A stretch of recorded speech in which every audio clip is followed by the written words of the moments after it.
Hi అండి. మన AS trending fancy collection shop address వచ్చి కొత్తూరు కూరగాయల మార్కెట్ నుండి రైట్ సైడ్ చూస్తే డాక్టర్ అక్బర్ కాంప్లెక్స్ అని ఉంటుందండి. అందులో షాప్ నెంబర్ G17. మన షాప్కి వెళ్ళే దారి ఇక్కడ ఫస్ట్ బోర్డు ఉంటుందండి. ఏఎస్ ట్రెండింగ్ ఫ్యాన్సీ కలెక్షన్ అని బోర్డు ఉంటుంది. Shop number G17. లోపలికి స్ట్రైట్గా వస్తే రైట్ సైడ్లో మన షాప్ ఉంటుందండి. షాప్ నెంబర్ G17 అని.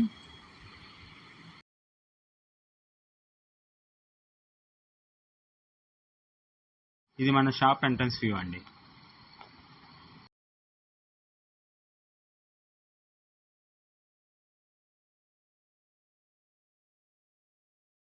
మా షాప్ హైలైట్స్ ఏంటంటే resin art, ladies and gents accessories, next వచ్చి మన ట్రెండింగ్ గ్యాజెట్స్. మన దగ్గర అన్ని కొత్త వెరైటీసే అండి. అన్నీ డిఫరెంట్గా ఉంటాయి యాక్చువల్గా. And offline and online delivery కూడా ఉంది. Please do like, share and subscribe. For more updates follow our channel. Thank you for watching.